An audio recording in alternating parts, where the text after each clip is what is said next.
Peak of the week Wednesday. It is a beautiful one for today. Gorgeous conditions across much of the area. A little warmer out there and warmer for the next day or so, but then we drop off.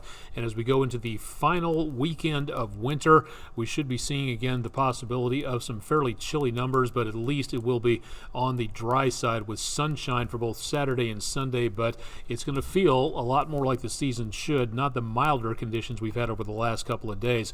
I'm Chief Meteorologist Austin Onick from Wdef-Tv News 12 in downtown Chattanooga. Thanks for joining me tonight for our Wednesday edition of Weather Overtime for the Ides of March, March the 15th. Very much on the quiet side and going to be mild for the next day or so again. Not too bad on the temperatures. We managed to make the upper 50s. That's still about 7 degrees below normal for this time of the year, and we are still ahead for the month and the year by a fraction of an inch. We'll be picking up some more rainfall by Friday.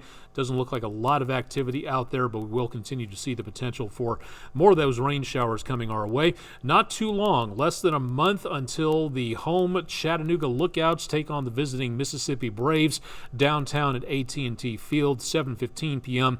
on Tuesday the 11th. So stay tuned for more on the updates of the day there. Island Cove Marina and Resort, gorgeous sunshine as we go into the evening hours. A little bit of a breeze rippling the water surface and a few people out and about on the lake surface. Again, pretty nice for right now. We'll be seeing some nicer conditions in the next few days. We'll talk about that coming up in just a bit. Thanking Elizabeth Boss for a nice view of the trees at the Cracker Barrel in Athens, Tennessee. That's our Wednesday West Shore Home weather window picture of the day. If you've got pictures, drop them to our social media pages, Instagram, Twitter, or Facebook, or email them directly to pictures@wdef.com, and you could be our next West Shore Home weather window picture of the day. Our next storm system is getting organized across the Intermountain West, and that's going to be swinging our way, giving us the potential for some more storms out there. Our latest nor'easter is wrapping up across the northwestern Atlantic. That's going to be jetting off into around the northern Atlantic and no longer a problem for us. In the meantime, we've got high pressure, a lack of clouds, and some fairly cool and dry conditions out there. Chances of rain moving in from around Des Moines down to about Little Rock, but not really seeing much of any showers coming up anytime soon. It's going to take a little bit for this high pressure to leave the area and moisture to be drawn up from the Gulf of Mexico ahead of this storm system coming on through, and that's where we'll see the chances of rain and a limited possibility of some thunderstorms out there. But again, looking at not much going on. Frosty again tomorrow morning. A few clouds drifting on through the computer with the white and the gray colors showing a few clouds making their way on through the area, but really not much more than that. Clouds will be on the increase through the day, and then temperatures quite mild, right about a typical mid to late March temperatures for about the mid 60s or so. Then we get into Friday morning, very early Friday morning, more chances of rain well back to our west as we see that rain work its way a little closer to us, back in the mid 50s, maybe close to 60 if we get enough sunshine early during the day, but that depends on how fast this rain comes on through, and it looks like it's going to be hitting right about sunrise, so probably a pretty cool day coming up, and those chances of rain and thunder may stick around right on through dismissal time for the kids Friday afternoon, those kids that don't have spring break this week, and a pretty cool couple of days after that. Notice the temperatures by about Friday afternoon. We've got numbers back in the lower 40s back toward Middle Tennessee and northeastern portions of Alabama. So some pretty cool numbers coming our way. So for tomorrow, again, upper 50s to lower 60s, not too shabby across the area. Numbers again will actually be about a category warmer than what you saw on that. That's an automatic forecast graphic we just showed you. Freeze warning in effect. We'll talk about that coming up in just a little bit.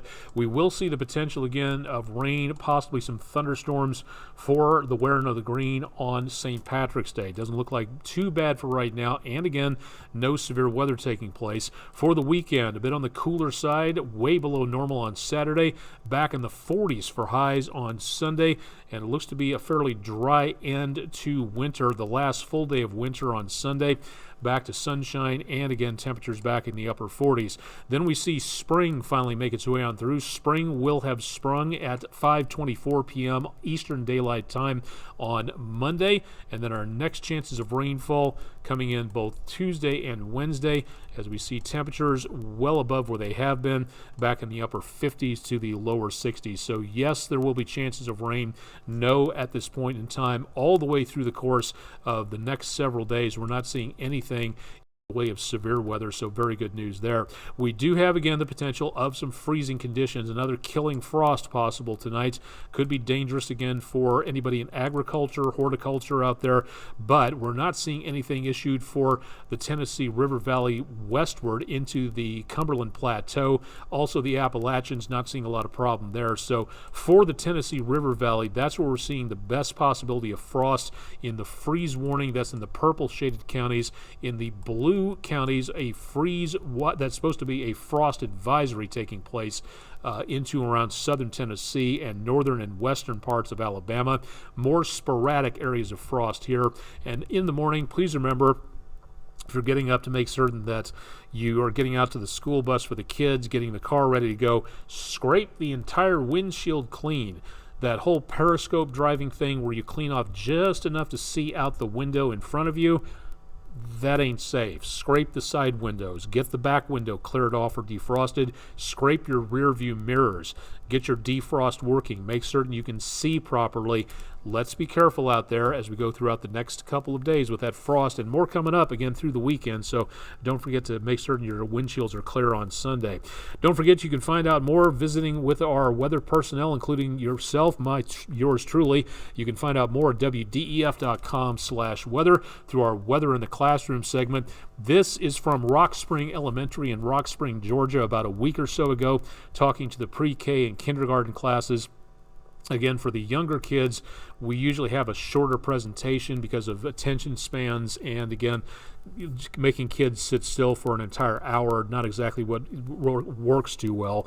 So we have more for the older students, including math, science, technology, physics, things like that going on. So if you'd like to know more about our Food City Weather in the Classroom program, we have a segment available on our What I Want to Know show that's coming up again, that's already posted. That's on my YouTube channel. So if you'd like to learn more about what our Weather in the Classroom segment is all about, check out YouTube for more information. And you can get to my social media pages by going to WDEF.com/weather for more. Concentrating on the planet, again, we are responsible for what goes on to our home in space. And coming up in 10 days is your opportunity to start some good habits, continue them if you've already been doing them, or remind your neighbors about how easy it is to make certain we all use less energy. It's called Earth Hour. You can find out more at earthhour.org about how on Saturday night, coming up in 10 days, you can turn off lights, turn off appliances that you don't need, and then practice that throughout the rest of the year and throughout the rest of your life to turn off devices, lights, situations that you do not need power for. Americans do a very good job of walking out the door, leaving the light on because it's too much trouble to turn off, or because, the next person might need it and that'll just make it easier for them. Yeah, but that costs energy, and that makes pollution, and that pollutes our planet, and we have no other place to go to. So find out more at earthhour.org. More about this and a ton of other stuff available on my social media pages out there on numerous locations: Mastodon, Counter Social, Instagram, YouTube, Facebook, Reddit, and find me for a game of chess on lichess.org or on chess.com. My handle is my amateur radio license if you'd like to find me there. Once more information at WDEF.com/weather, and write me a line directly if you got questions, concerns, complaints, if you absolutely must, at aonic@WDEF.com. Chip Chapman will be up bright and early, 5 a.m. Eastern Daylight Time for the morning show. Updates for more about going on there for your forecast, and of course more information available at our website, WDEF.com/weather. We keep that updated several times a day to make certain you are in the know out there. Thank you specifically for joining us for Weather Overtime. I'm Chief Meteorologist Austin Onick. More to come at WDEF.com, and of course more tonight on News 12 and throughout the rest of the week and the weekend on our website. Thank you again for joining us for Wednesday's edition of Weather Overtime.